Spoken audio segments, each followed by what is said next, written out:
কিশোরগঞ্জের কাটিয়াদীতে অবৈধ সংযোগ নেওয়ায় তিতাস গ্যাসের মূল পাইপলাইনে ছিদ্র হয়ে গেছে। প্রায় 1 মাস ধরে সেখান থেকে অনবরত গ্যাস বের হচ্ছে। 2 দফা চেষ্টা করেও লাইন মেরামত করা যায়নি। গ্যাস অপচয়ের পাশাপাশি দুর্ঘটনার আতঙ্কে রয়েছেন স্থানীয়রা। কিশোরগঞ্জ প্রতিনিধি শফিক আদনানের পাঠানো তথ্য ছবিতে ডেস্ক রিপোর্ট।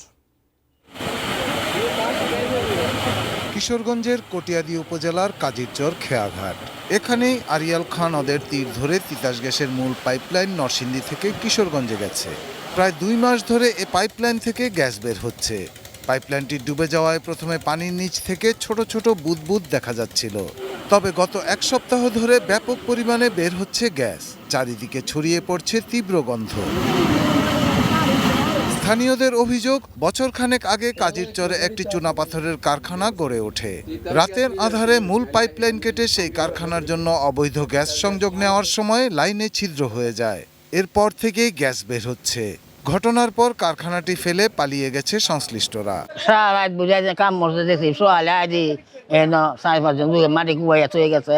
বৃষ্টি আই পড়ছে, তারপরে আর এরা এটা বন্ধ করতে পারতেছে না, দূরে গেছে গায়েরা। এই তিতাসের সম্ভবত এই কিছু কর্মকর্তা বা কর্মচারী যারা এটার সাথে জড়িত আছে।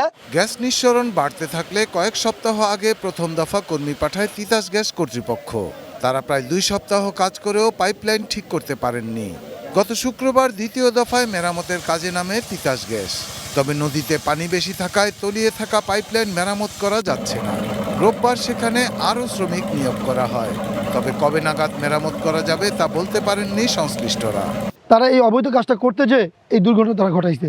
তো আমাদের যদি কোনো কর্মকর্তা কর্মচারী এই কাজের সঙ্গে জড়িত থাকে, অবশ্যই এটা তদন্ত হবে এবং তদন্ত যদি এরকম কোনো কিছু পাওয়া যায় অবশ্যই তার বিরুদ্ধে প্রশাসনিক ব্যবস্থা নেওয়া হবে। পুলিশ জানিয়েছে ঘটনার তদন্ত শুরু হয়েছে। দায়ীদের আইনের আওতায় আনা হবে।